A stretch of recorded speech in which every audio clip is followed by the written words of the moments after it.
Hi, everyone, and welcome to this GLF Live. I'm Gabrielle Lipton, the editor of Landscape News for the Global Landscapes Forum, and we're so glad you can join us for this very interesting documentary premiere and dialogue that we're about to have. Today, June 17th, is the annual World Day to Combat Desertification and Drought, which are some of the toughest consequences of climate change. And specifically, we're going to look at how these issues are affecting rangeland ecosystems. So rangelands cover 54% of the world's surface. Their landscapes where wild and domestic livestock roam and graze, inhabited mostly by grasses and shrubs and forbs. And they're also shared by multiple groups of land users, so namely farmers and pastoralists. And as rangelands have begun experiencing increasingly dry and changing conditions, the pressures between these different groups of people have really heightened as resources like water and their fertile lands become scarcer and scarcer. So that's a bit of background for what we're going to be discussing today. And we're going to dive specifically into the topic of rangeland management and seeing how rangelands are best managed through the participation and inclusion of their different groups of users. So we're very excited because we get to watch a brand new documentary called Regenerating Rangelands, which is premiering here today. It will take us through Kenya and Tanzania to show us how participatory rangeland management is taking hold in those landscapes. So the documentary will last about 30 minutes, and then we're going to have a great discussion between the documentary's producer, Patrick Augenstein, as well as Fiona Flintan from the International Fund for Agricultural Development. And Fiona has been a preliminary expert on rangelands for years and years. We're very excited to have them both with us. And then as well, we'll have Ken Otieno, who's not on screen at the moment. We're going to try to bring him in here in just a second. And he's the executive director at the Resource Conflict Institute, specializing in conflict in rangeland landscapes. So we have a really diverse panel of speakers. They're all experts at what they do. Very excited to hear from them, but we'll begin with the documentary first. So welcome, Patrick and Fiona. So glad to have you. And we'll get back to you in just a moment. So Edley, if you would like to play the documentary, we'll get started with that.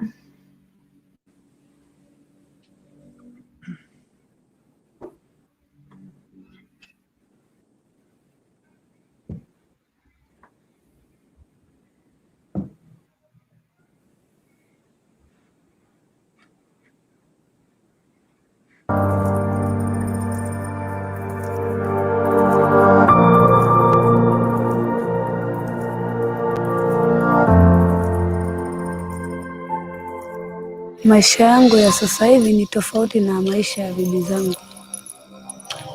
Jina naitwa Neema. Vile vile vichaka vilikuwa vizuri sana. Hakujafyekwa, yani kwa hiyo msitu zilikuwa nzuri, wanyamapori walikuwa wanaishi vizuri, hakuna kilichowafuruga.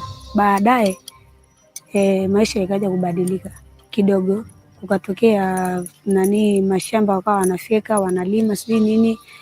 Msitu ukaisha, wanyamapori wakahama.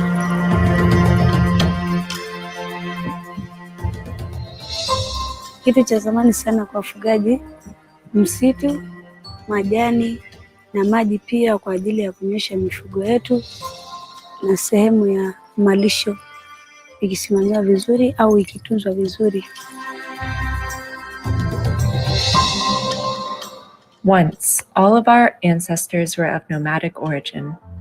Today's pastoralists are humanity's link to this common past, but their future is more uncertain than ever, in times where we've lost a stabilizing equilibrium, where we miss recognizing the limits of growth.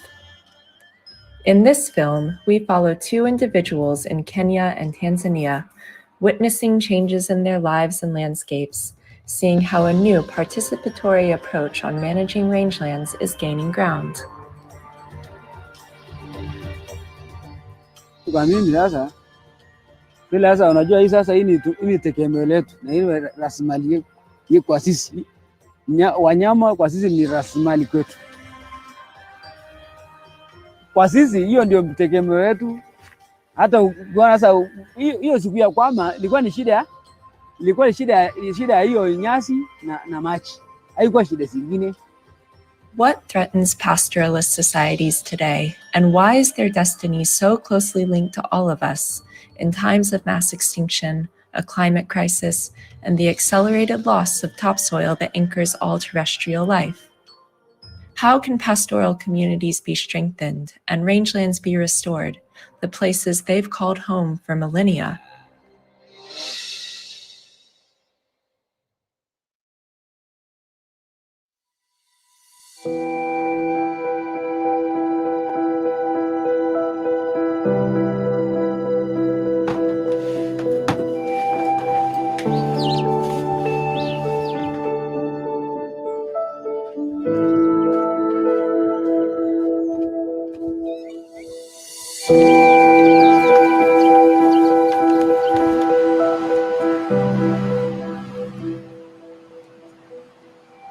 Nilisaliwa pande hii sasa siku hiyo na mpaka saa hii vile ulikuwa mbeleni ilikuwa namna hii.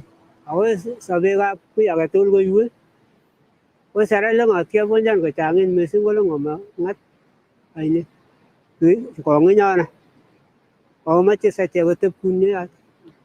Kimi sina toya ganya lagnes manga tini. Mucho bi wa mente sai te sa ora ko ngati so papi lagi ai. Mong wes ko gi garana ti ba. Gi ma ga sa che go tukto. Damate ko balbe. We are sorry. We only brought a camera along no drilling rigs. Ora masikin ga bonjan go changi. Ora ko si taninya na che go maguma che ngat pe ti cha. Where the protective vegetative cover of the earth is removed, water cycles are disrupted, soil moisture evaporates, and fertility is lost. Droughts become a man-made consequence. And if the rains return, they quickly turn into flash floods, since a closed vegetative cover doesn't shield nor root these soils. The most fertile top layer is washed away, causing entire lakes to silt up and spill over. With ecological systems at the brink of collapse, human conflicts are a predictable consequence.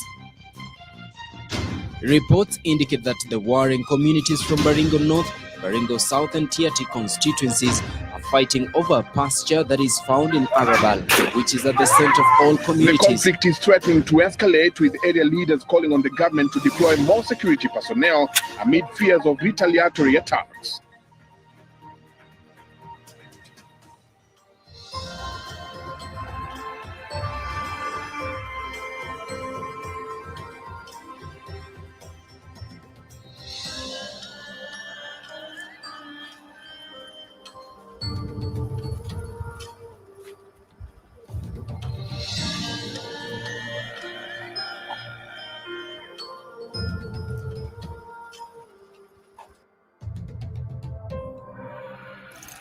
Kama virara sengigini kada bigununa nako.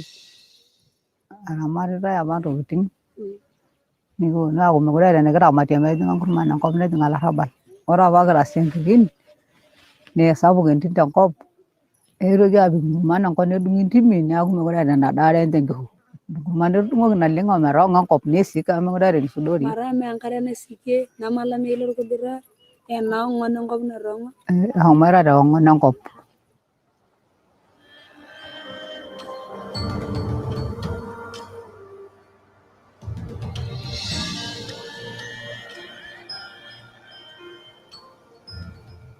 Tofauti ni ipi tangu utotoni kwako mpaka sasa hivi umefikia umri wa uzee? Nilikuwa mzee sasa hivi, wewe ukiona watoto wangu ambao ilikuwa ikitesa namna ile, najua ile mazingira kwamba sio nzuri. Muda ule ya watoto wangu ilikuwa ni mvua na nyesha mara kwa mara. Hakuna miaka ya kiangazi mrefu kama ilivyokuwa sasa hivi. Na wakati ule utoto wangu ilikuwa una furaha kwa sababu hakuna hii matatizo ya mgogoro. Ni changamoto gani unaoona kubwa sana katika jamii? Changamoto kubwa ambayo ilikuwa wanakutana na wafugaji, hasa kabila ya Kimasai ambayo ni kabila chetu. Changamoto kubwa ni hawa wakulima ambao nailima maeneo ya mfugo.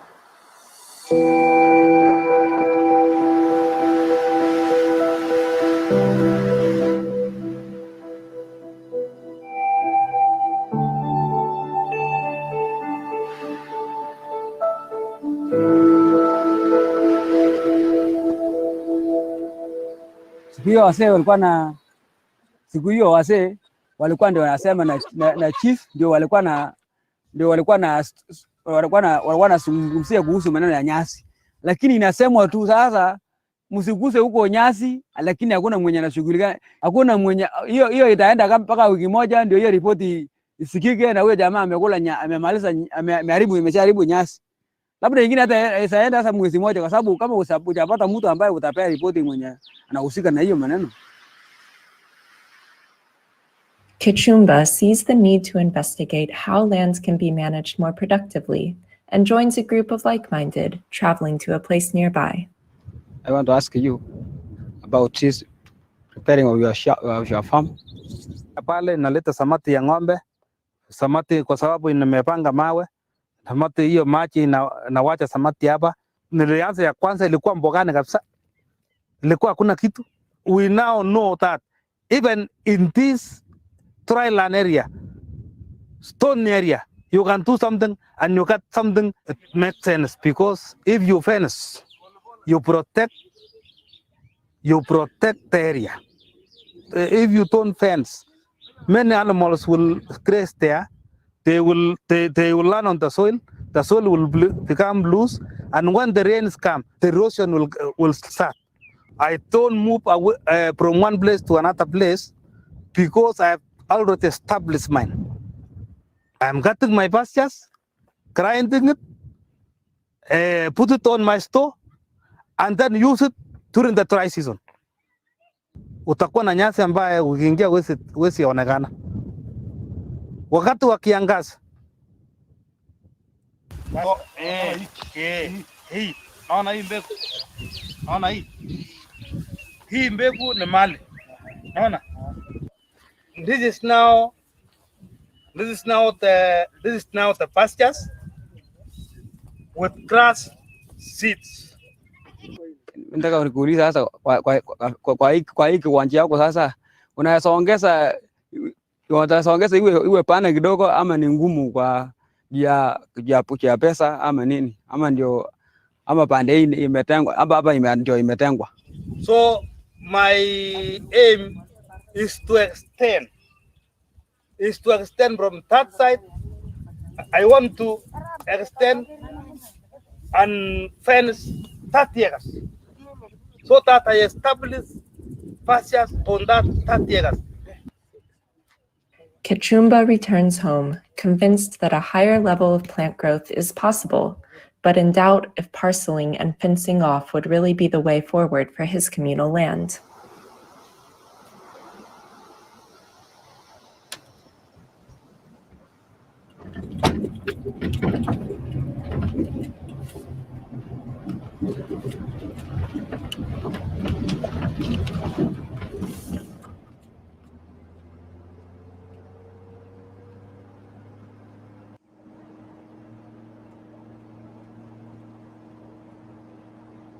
Wanasema habari siku nyingi ndugu wangu. Njema tu, vipi ese? Safi safi, kabisa bana lisho. Njema tu. Habari lenga hapa bana. Safi za Arusha. Mungu ni mwema. Kwa sana. Ndio. Arusha ni chema. Hana tatizo ese. Sawa, wapi hii? Bwana nimekuja huku bwana kwenu, huku maeneo ya lenga hapa. Ndio. Baada ya kufanya vipimo vyote, kuna biko nilikosekana. Sasa nikaboja nipime huku tena, nichukue zile coordinates. Niweze kuja kuchimbia ile jiwe ile biko nile. Na nikaambiwa bwana sema umejifunza mambo ya GPS. Haya. Ni hapo chini tu hapo. Haya. Sawa.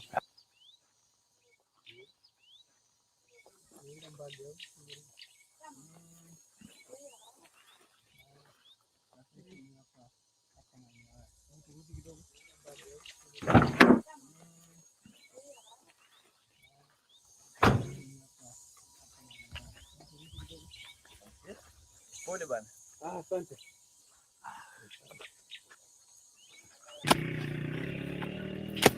Bwana maandishi haya. Nitakuja kaskazini. Hivi. Sawa.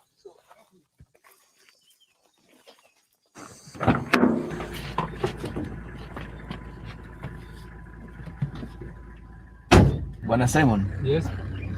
Unafikiri kuna faida gani ya kuwekwa alama za mipaka katika nyanda za malisho kwa maana ya beacon? Ina faida gani kwa wafugaji? Wakulima ama watu wengine? Kwa hiyo tayari ipo kisheria kutokana na mabikoni yale yaliyowekwa au alama zile zilizowekwa. Kwa hiyo tuna uwezo wa kudai haki yetu kama wafugaji. Sawa kabisa.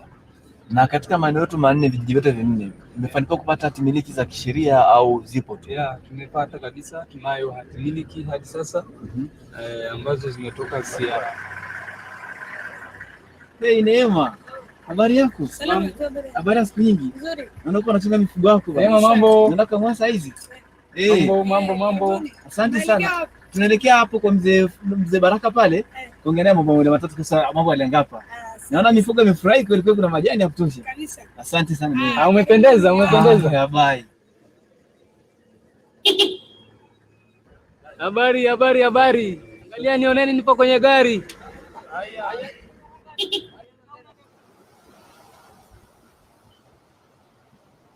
Kitendo hiki ni kitendo mbaya sana kwa hao wakulima ambao wanafahamia maeneo tengefu, na wanaleta janga mbaya sana, kwa sababu kwanza unaharibu ardhi, alafu la pili malisho yatapungua kabisa. Lakini kiendelea namna hii utakuwa na mgogoro mara kwa mara, kwa sababu ng'ombe anashinda sehemu na hatuta sehemu ya kuchunga.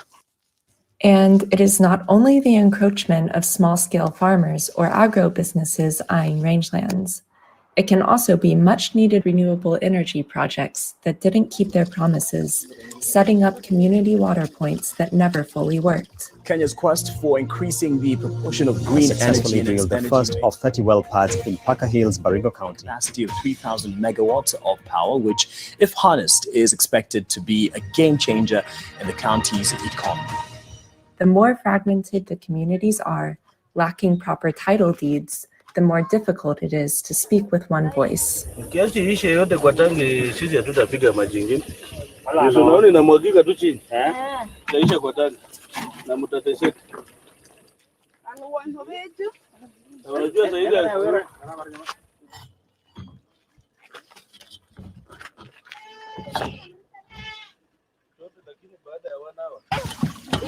History might just continue, and the role of women and children especially, spending hours fetching water and extracting firewood with no access to modern renewable energies.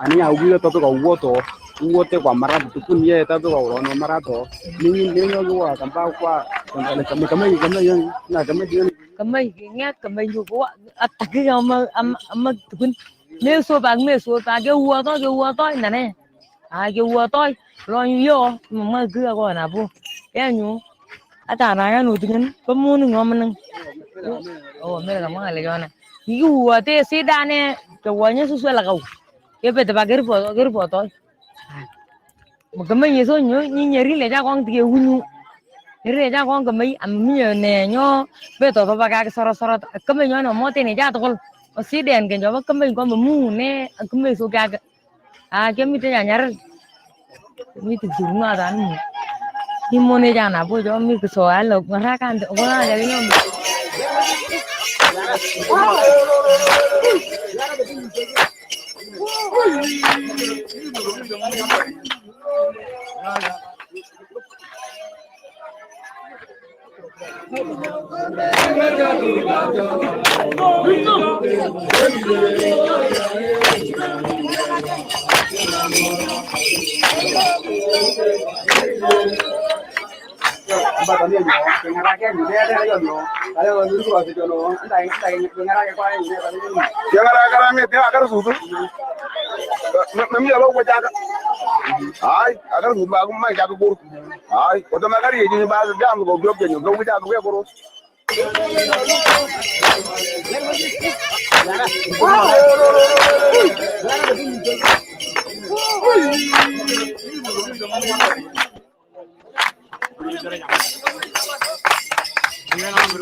How does this participatory rangeland management approach work?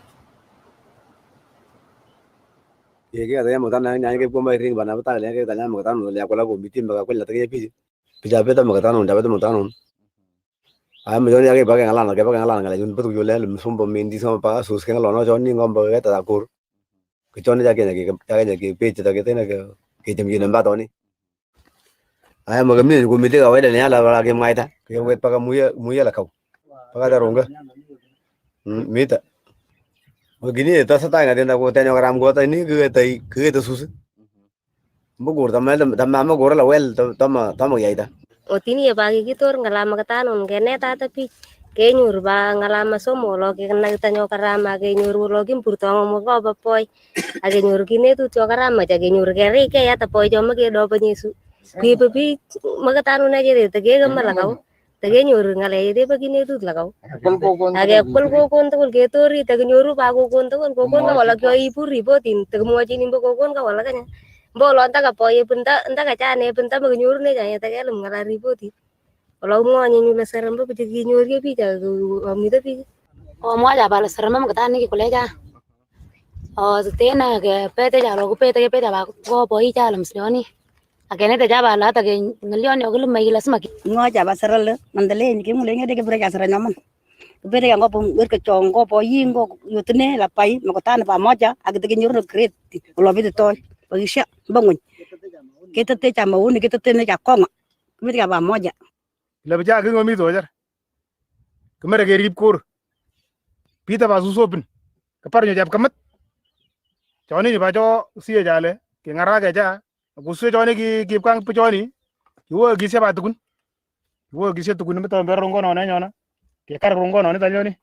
Ke mang ba bile to yel. Ke kar nyitele ye nyu ke turti kwam. Gusu choni ye. Ya pe ma ja ba la yo jar ki pe je de ko karam. Bolo ki pe pa ki ole karu jo susu. To nyor ke ag pori teni de suki wo susu.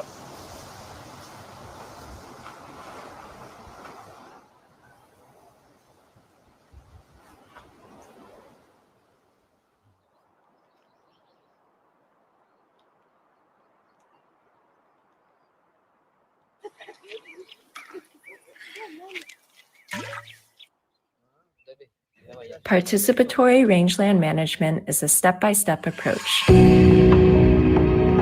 First, investigation. The communities jointly identify their resources and conflict lines. Second, negotiation. A new inclusive council is established and a novel management plan negotiated. Third, implementation. Official land titles are applied for, the land demarked, and the plan put to action. Supervision is provided by a council governed by democratic principles.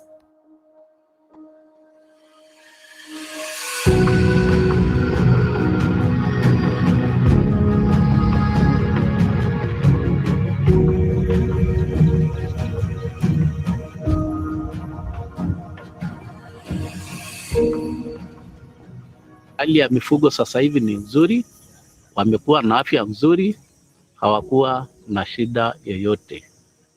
Na 15 baada ya kuchagua bodi ya Walenkapa na kamati zake, ndipo tukaenda kwa mkuu wa wilaya tukaomba usajili, tukaenda wizara tukapata, ndio tukapatiwa cheti. Baada ya kupata cheti, mchakato ulioendelea ni wa kutafuta hati miliki.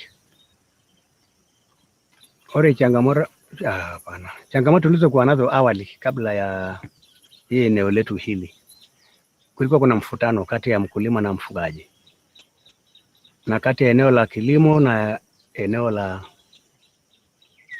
malisho.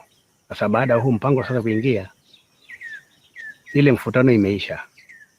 Watu sasa hivi wanakaa wakiwa kabisa wanajua kwamba eneo hili ni la kulishia. Eneo la kilimo iko kwingine na eneo la malisho iko kwingine. Baada ya kupata ushirikiano ya Walenkapa, mgogoro umeisha.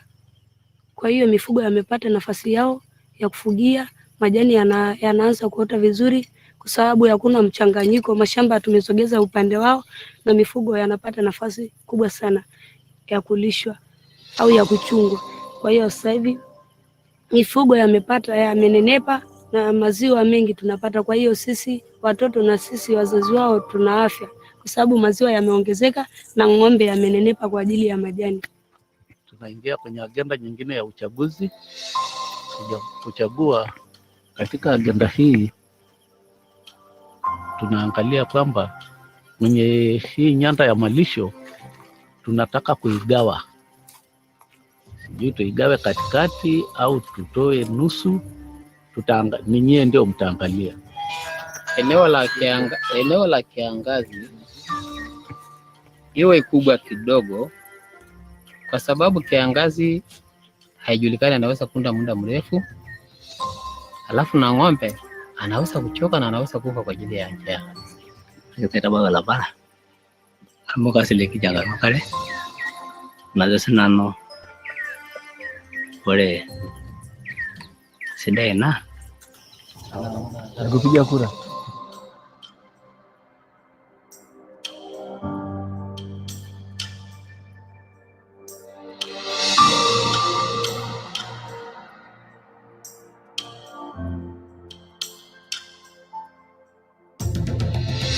Participatory management brings entire communities together, women, men, elders, youth, solving conflict and making sure that rangelands are rejuvenating and able to be restored.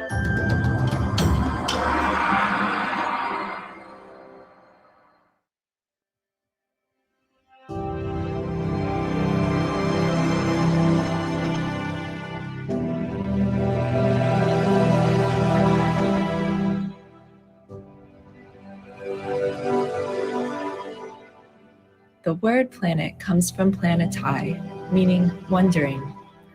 We are on a wandering star, seemingly having forgotten that all wealth derives from functional ecological systems, and that only a fragile equilibrium enables life to strive. Pastoralists have their destiny tied to the natural world that surrounds them. With almost 50% of the terrestrial surface being rangelands, how can we restore the wandering star, but forgetting about the nomads and their destiny? If even the remotest of Earth's communities see how the diversity of life on Earth is dying and the climate crisis unfolds, nobody can say that they didn't know. The first thing we need to grasp is that the situation is bigger than what we understood. It is heading our way, and we have never faced it before. Let us move forward, but with a set of different ideas than those that got us here. This tiny planet, orbiting in space, is the only home to all life as we know of it. Think about that. We rarely have the courage to emotionally connect with this reality.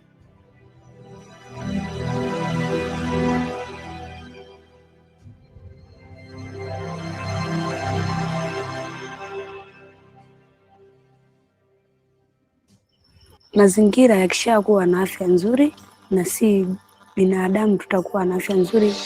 Kiyo siboro anatim temekro ya garadu ndong na bisia yiyo jaro natimo.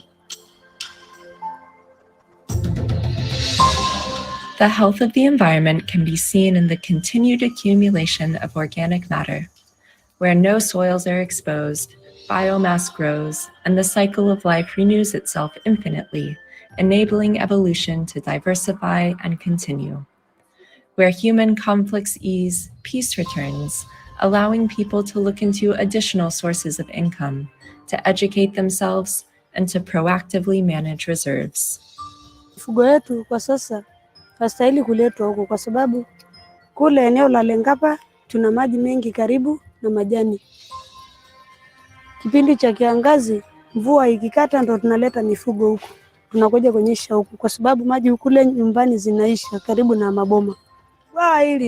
Haya maji ni mengi sana katika hili bwawa. Kipindi cha kiangazi ng'ombe zetu hawatateseka.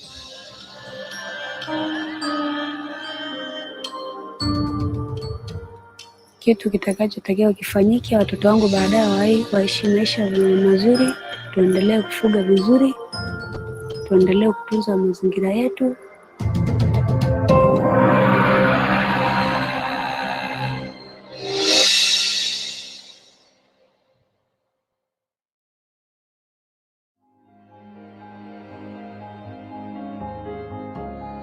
The first two communities in Kenya registered their community land under the new Community Land Act. So this has been a real milestone. ILRI improve biomass production, biodiversity, and restore rangeland. Let's scale up the same across the country. This is the only model in Tanzania we have by the government, and it was effective. If communities are supported to effectively manage their rangelands and rehabilitate or cause to have rangelands regenerate effectively, it then means that we'll be responding to not only the conflict, but we'll also be responding to climate change.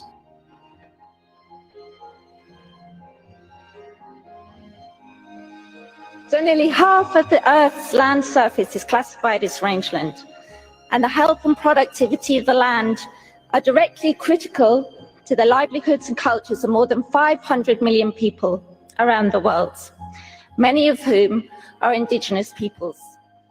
We must be there to unlock their full potential, improve the sustainability and use of livestock as a multifunctional source of food security, cultural identity, and productive livelihoods, secure and protect the rights of local rangeland users, and particularly of pastoralists.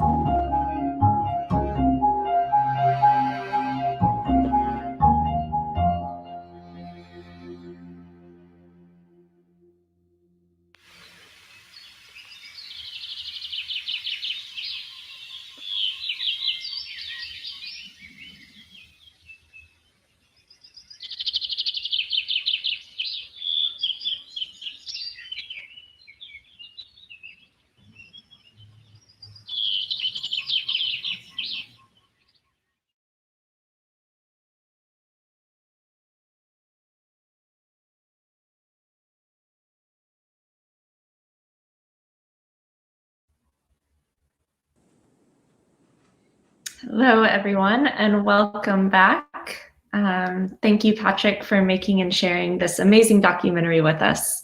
It's such a beautiful and inspiring film to watch. And we will start the discussion in just a moment. I think we're waiting on our two other speakers to come back on the screen. But in the meantime, Patrick, maybe you want to tell us a bit about what you tried to achieve with this film and what were some of the challenges and successes you experienced in making it? Sure. Thank you so much for the nice introduction and also for the opportunity to screen it here. Right at the beginning, I have to say it is not the work of a single person. It is not my documentary. I only was fortunate to have the possibility of coordinating it. You're asking about what we tried to achieve of all the people who worked on it together. I think it was the attempt on the one side to communicate more of a scientific methodology and approach of restoring rangeland, along with the emotional connectivity to the people on the land who are implementing it. So that was one of the things we tried to achieve. And I think it's also maybe the biggest challenge, that you need to find a balance between the rather scientific and maybe unemotional language and connecting it with characters and with plot development. And I'm not sure if we succeeded. We tried, and I think that was also the biggest challenge there.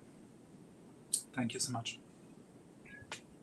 Yeah, thank you for sharing. It is definitely a tough challenge to make a film like this that covers so much in such little space, and you're working with so many different groups of people to create such a film.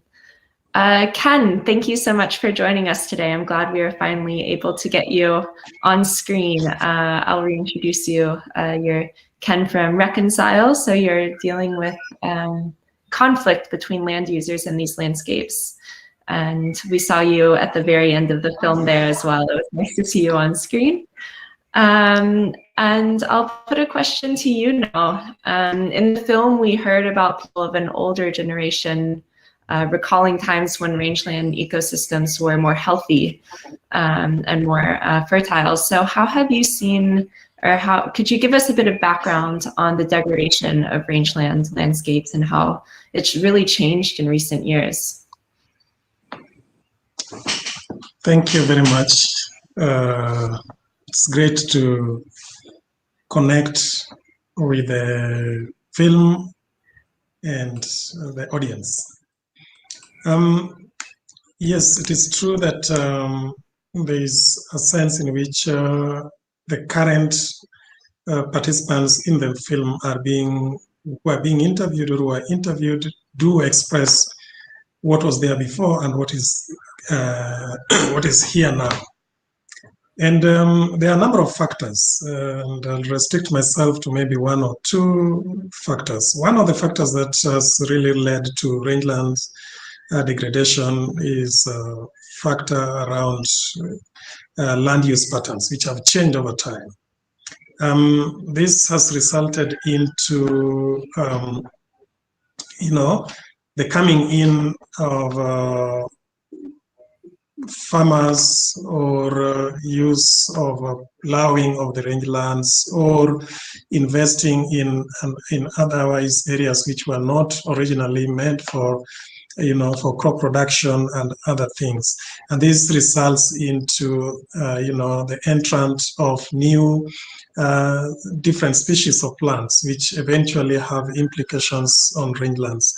And the other thing is about, moving away from this communal nature of use of rangeland resources that were there.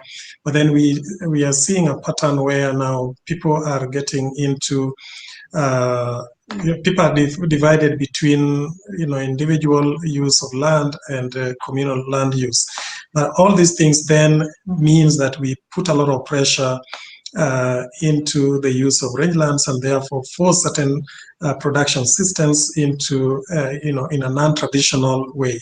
And all these things are resulting into a number of issues that they're saying. And therefore the use of PRM is now kind of facilitating the regeneration or rehabilitation of rangelands through a number of issues. And thank you for that very nice background. Yeah, it's really a lot of different factors coming into play, from the vegetation to the people to the climate. Fiona, you've worked for many years on participatory rangeland management.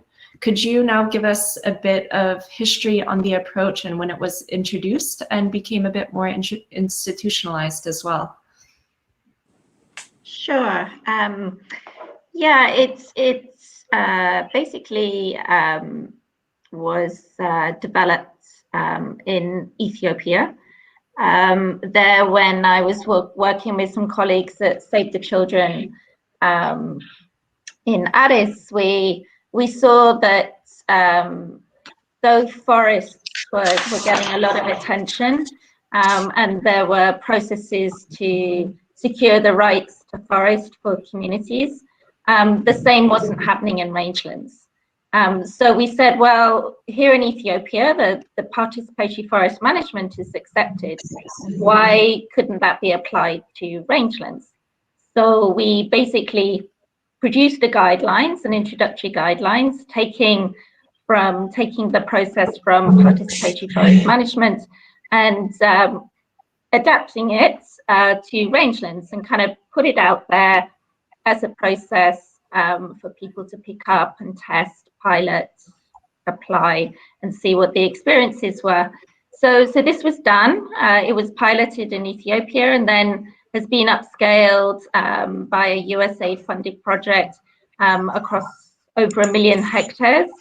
And then we said, well, if it's working in Ethiopia, then why not in other countries? So now, through this project that you've seen here, we're now piloting in Kenya and Tanzania.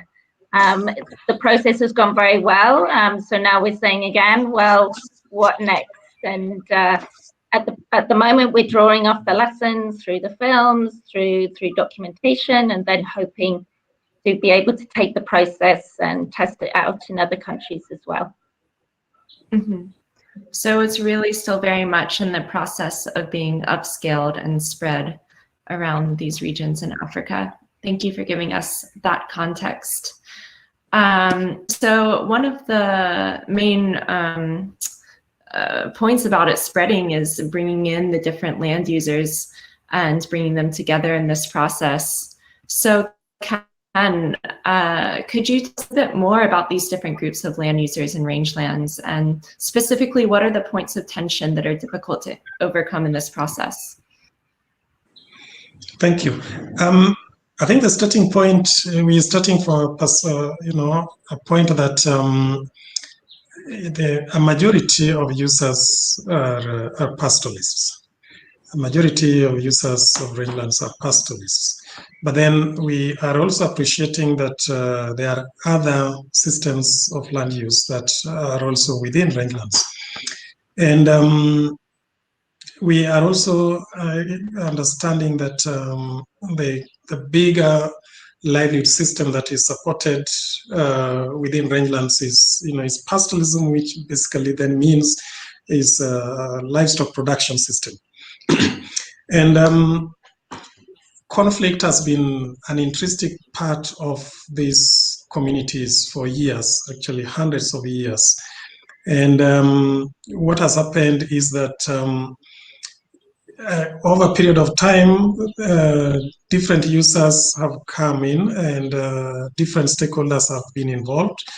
And as this is happening, things that were initially seen as cattle raiding and livestock, livestock theft, turned into the rustling, and now has become something that is even more serious in terms of how it's affecting both livelihoods and also the rangelands itself.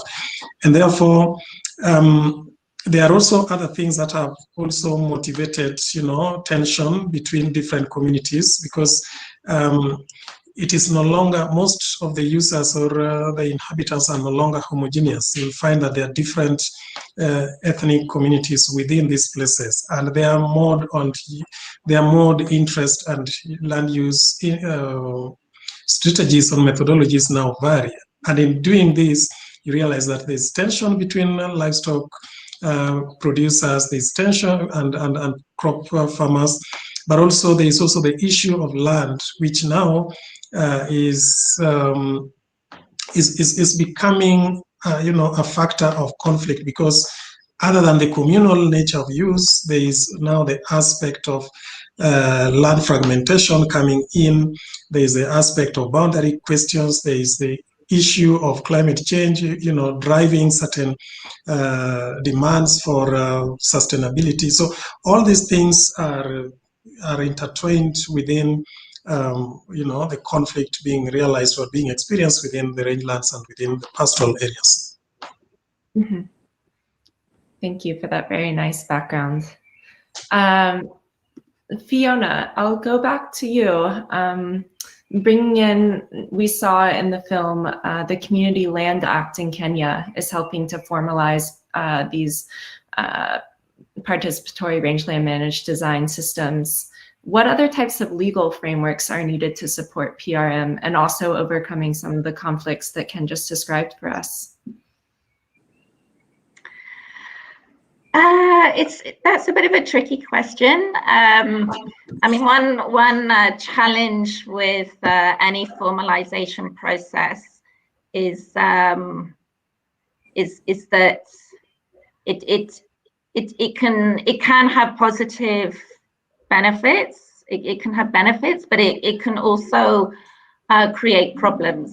And there's quite a discussion about whether really formalization and particularly certification of land is the right way forward. And then if it is, then at what scale? So with pastoral areas, with rangelands, the use, because of the variability of the land, of the resources, the unit that is used by pastoralists is very large. So ideally, that is the units that we want to see registered, secured, certified. But it's very difficult to persuade a government to certify and register such a large piece of land to a group. And then you've got the questions about, so then what is the group? Is it just the primary users, or is it the secondary users that come in during the dry season? And then there are other users that might come in for certain times of the year. So it's very complicated. And I mean, my opinion is that it's, yes, land tenure and land certification can be a solution.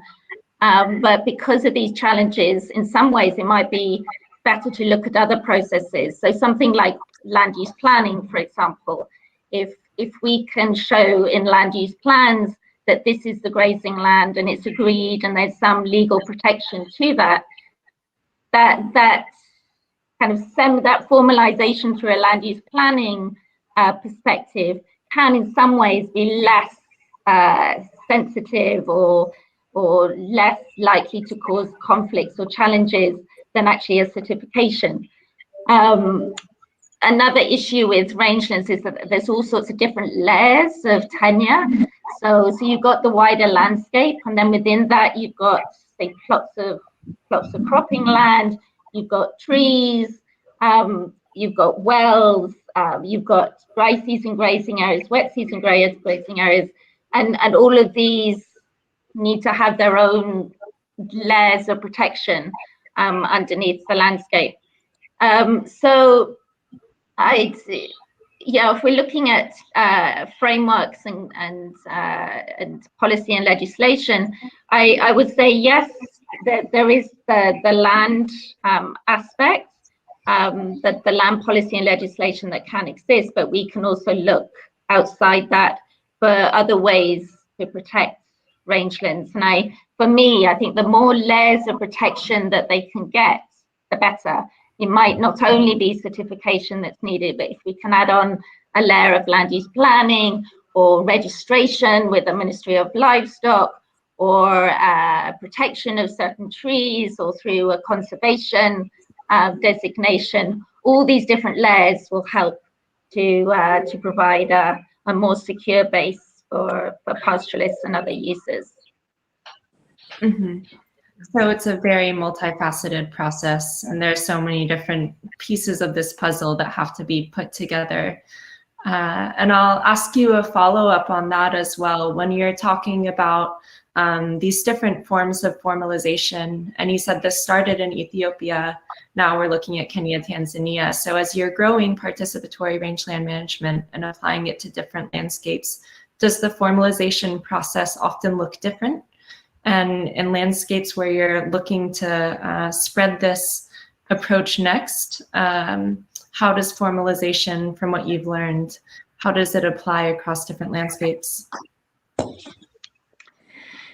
Yeah, the steps there are similar steps, but the steps are very simple steps. I mean, you heard about the 3 stages in the film, and they kind of provide the umbrella for 10 steps, which are quite broad. You know, it's talking about understanding the rangeland unit. It's about identifying the most appropriate management institution, whether it's customary or an adaptive form of that. It's about producing a management plan. But then it moves on to saying producing a management agreement. And that management agreement, I mean, that can happen before or after the process. I mean, it's a set of steps, but it doesn't necessarily need to be in a particular order.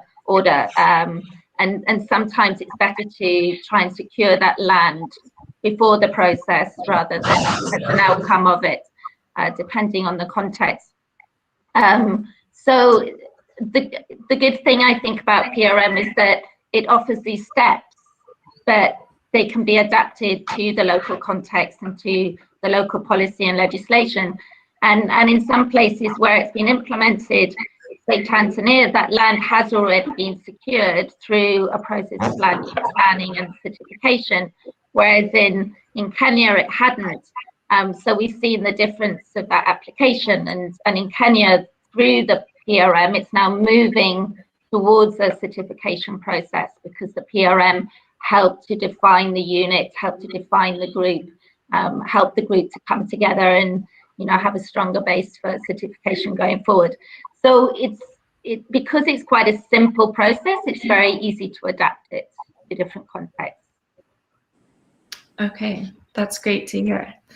Patrick, I'll go back over to you. You've spent some time filming in these landscapes, and as drought and desertification continues to spread, how have you seen, branching off what Fiona just said about the adaptable steps, how does the be very open and flexible in these changing landscapes under climate change?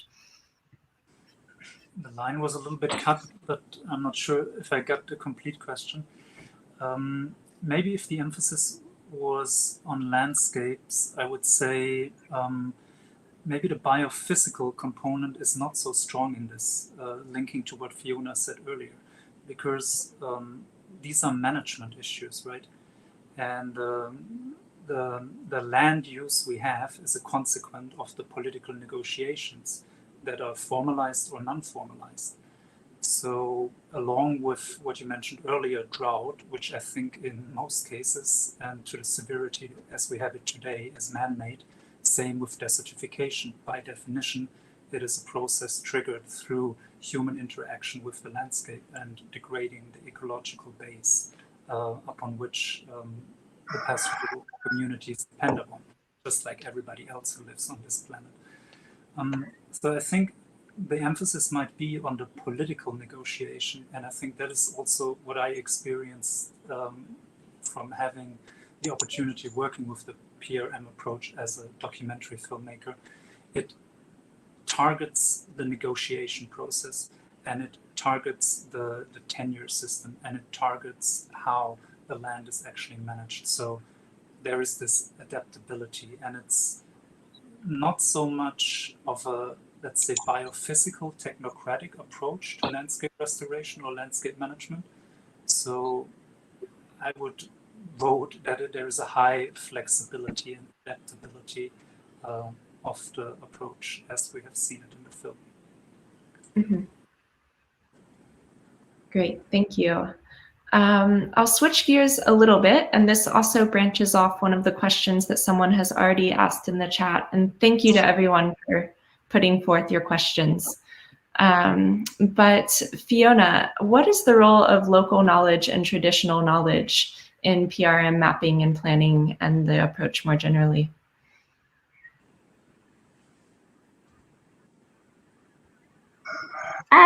It's absolutely central.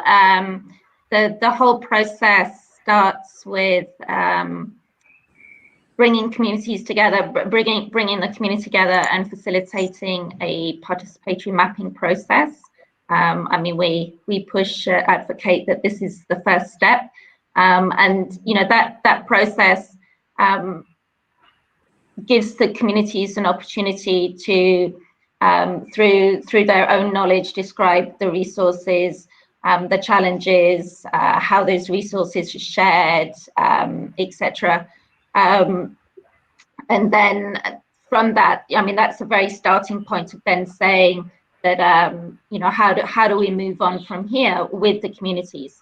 So the role of NGOs such as Reconcile or ILRI for technical support, we're there to facilitate this process. I mean, this process is the community's process.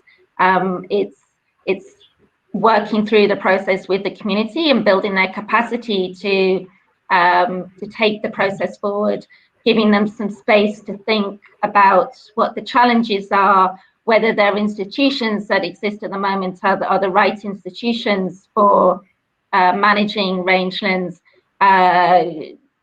helping them to talk to local government to agree or get agreement for them to manage their own lands, this kind of thing. So for us, PRM, the participatory is really, the participatory is the community. This is their process, and we're there to help facilitate that process. So the indigenous knowledge of the communities is absolutely central, and this should be all through the process. Yeah. So really pillared in the communities themselves. Thank you. Ken, going forward, and Fiona just touched on it a bit as well, but what kinds of broader institutional support does the PRM approach need in order to be more widely adopted and successful? I think there are a number of things that when you think about PRM, you see them. PRM appreciates what I would call a multi-dimensional stakeholder-based approach.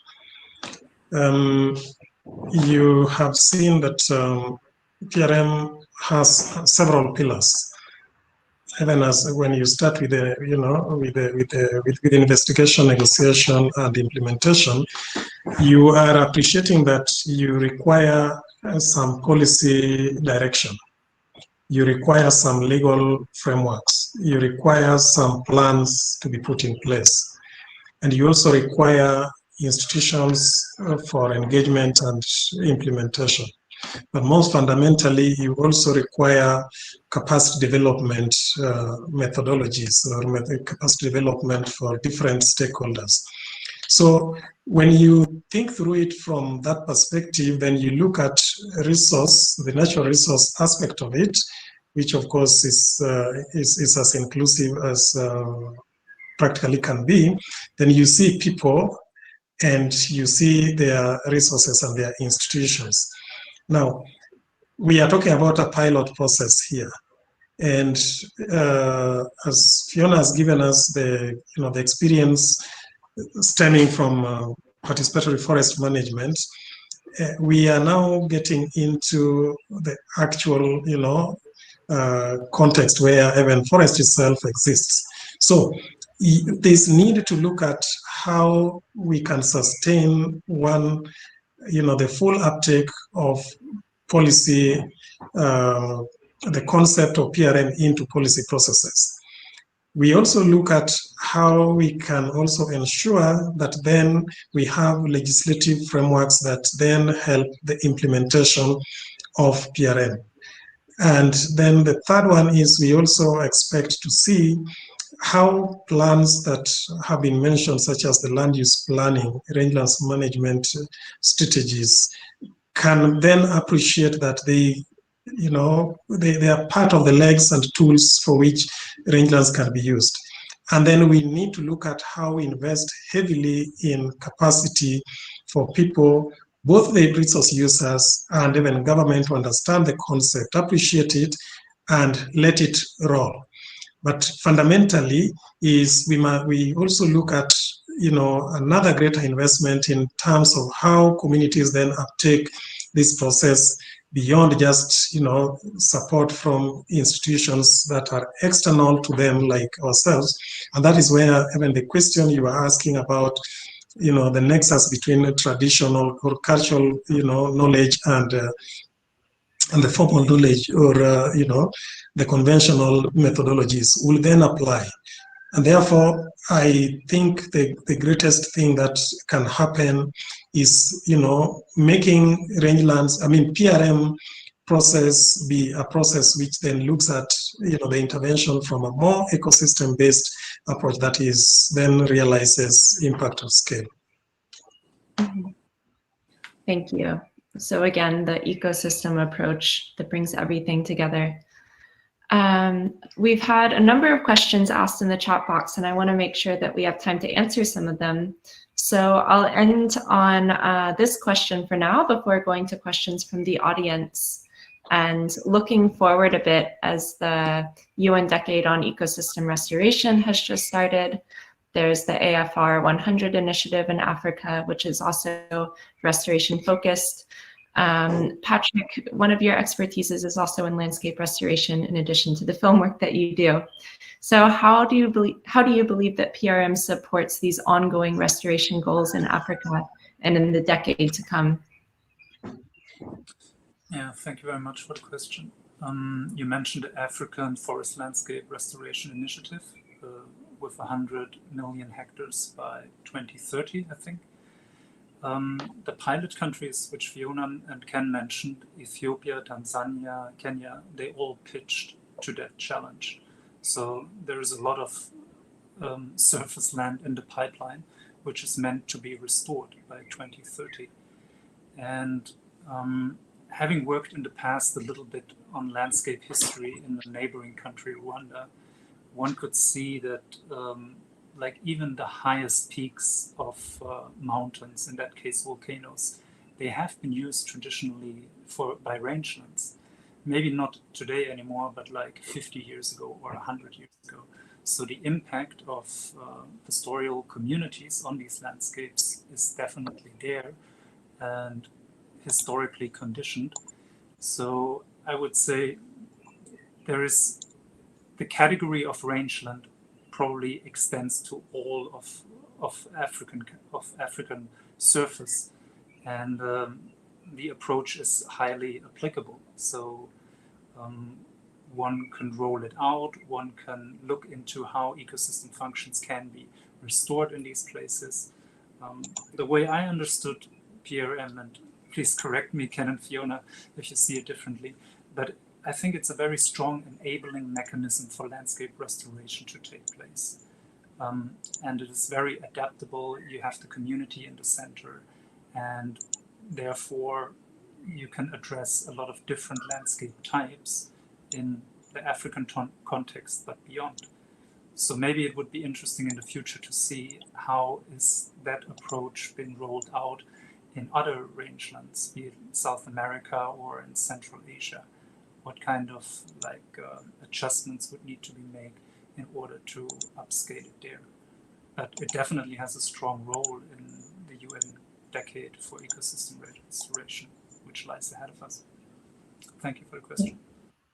Sure, and thank you. I think that's a nice way to put it, a strong enabling mechanism that can be adapted not only in African landscapes, but also elsewhere around the world. So now we'll go to questions from the audience. We have quite a few, which is great. And maybe I'll put this first one to you, Ken. This comes from Anna, who's asking about farming and privatization encroaching into rangelands. And she's asking, what is your perception of pastoralists, and do they want to start farming? And are young generations still looking towards becoming pastoralists? So I guess the question is, how are people on the ground? What's their experience these days? How is doing farming and pastoralism? Thank you. That's a good, tricky question. Anna, thanks for the question.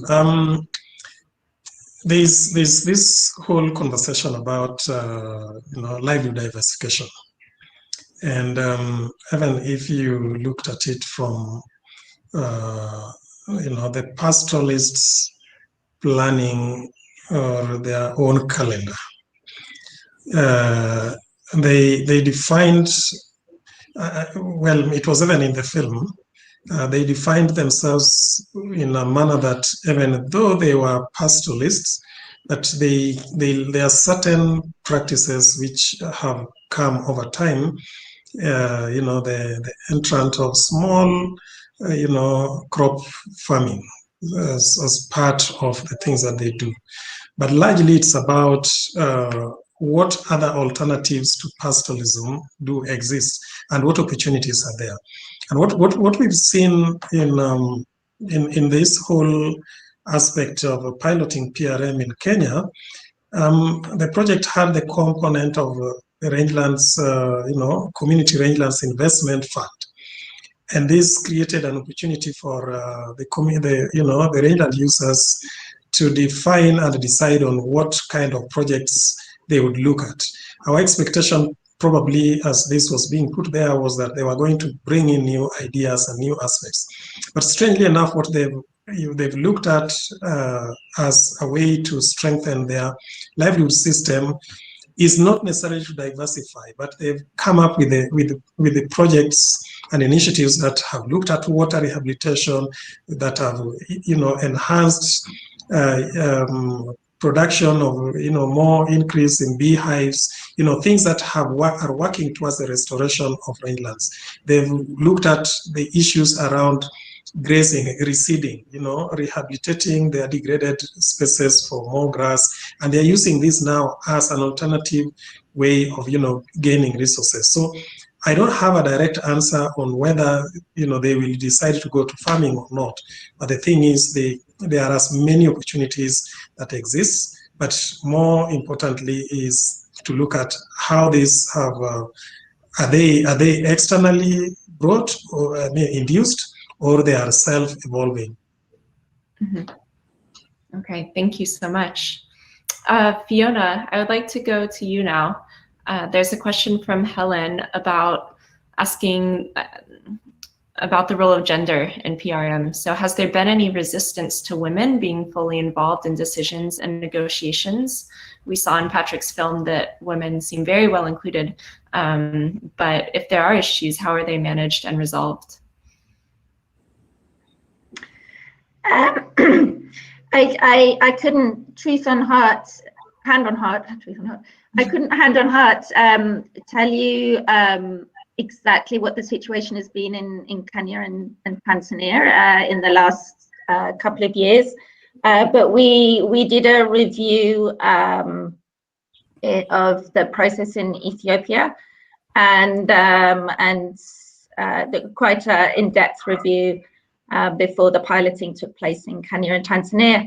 And there, the conclusions we came out with was that women were very much involved, and even to an extent where we could say that PRM as a process really contributes to women's empowerment in this aspect of bringing them in or creating a space for women to contribute more to decision-making processes over rangelands and resources.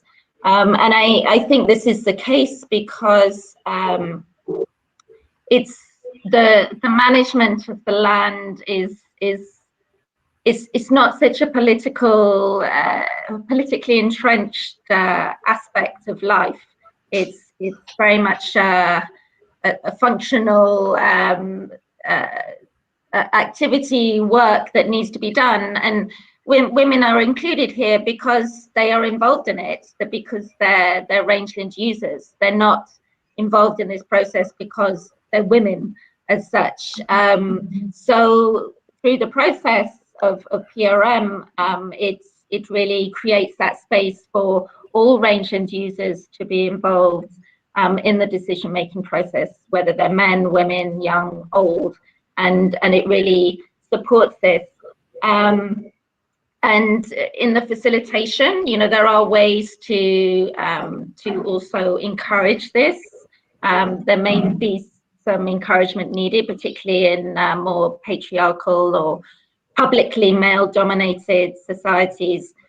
So ensuring that, maybe there's a need for a separate male and female meeting, or to ensure that meetings are organized at times when women have the time to go there. So my feeling is for Kenya and Tanzania that it's the same, and what I've seen up to a couple of years ago, it is the same, that it does include women greatly, and even more that it's a process that can really help with their empowerment more generally. Wonderful. And yes, as we saw, it is just naturally a very inclusive approach and a very inclusive process. I'll go to one other question now. Maybe this one can go to you, Ken, again. Once rangeland agreements are reached and formalized, how are they typically enforced? So what are the enforcement mechanisms for the decisions that have been made in the participatory process? Generally, they would vary from one country to the other, but for instance, in Tanzania, it will go through the certification, which then it's some kind of registration is done as plans. And that already falls within an existing legal framework in the country. And that basically then means that, there are consequences of, not adhering to certain agreed conditions. In Kenya, there is a sense in which that would also apply, but in a different way, because what then happens is that there are quite a number of processes that these communities go through, and there's also mechanisms for which the plans once developed then are also anchored on other plans that do exist within the, in our case, the county. So you'll find that there are water management plans that exist at those levels. So the question would be, how do they relate? But largely, and I think this Fiona did hint to it when she spoke about the community land, there is a systematic legal process that we are likely to apply more going forward based on the new legislation, which is basically to facilitate use this as a process towards a bigger legal protection of certain components of land use initiatives within the country. So yes, they are enforced based on certain resource use regulations. For instance, if it is forest, then forest policy or forest act will then apply on that basis. If it is about land use, then if it is about land, then there must be mechanisms through which they are being applied.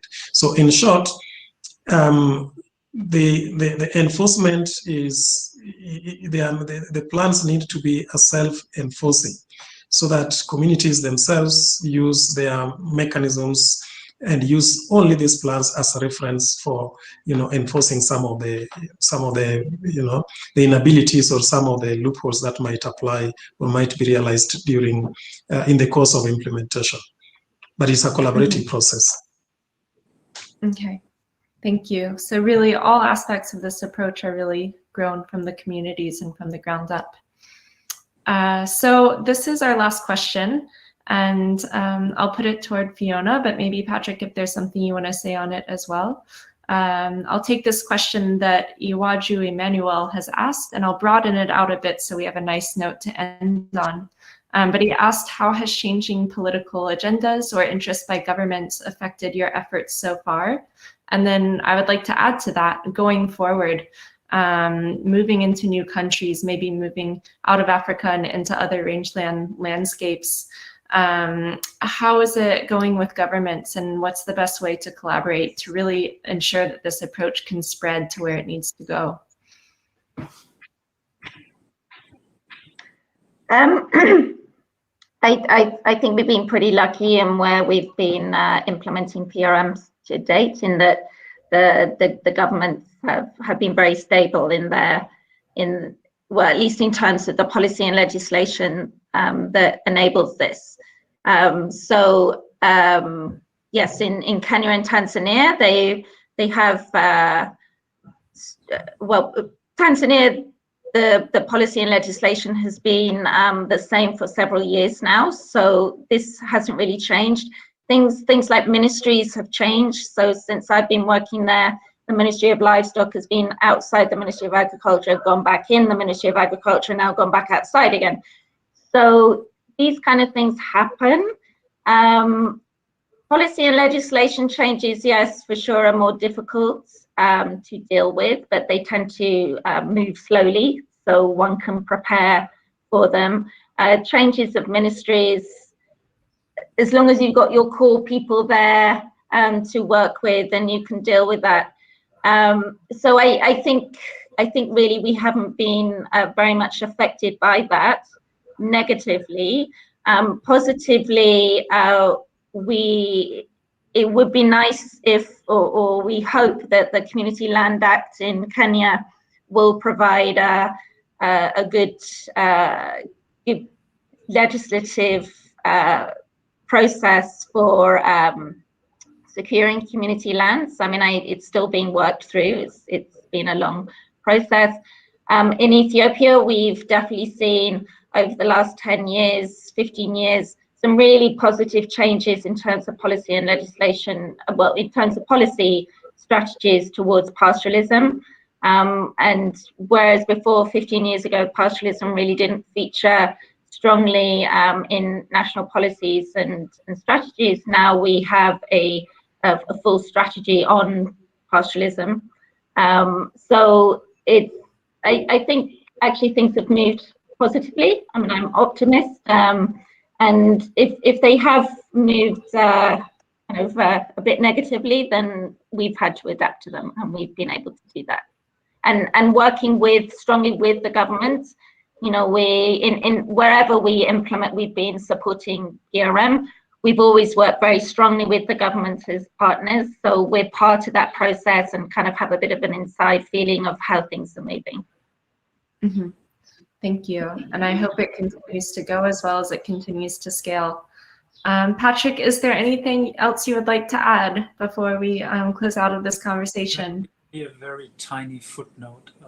With the International Year of Rangelands and pastoralism coming up, I think like the suprastructure on a global level might create more attention for these issues.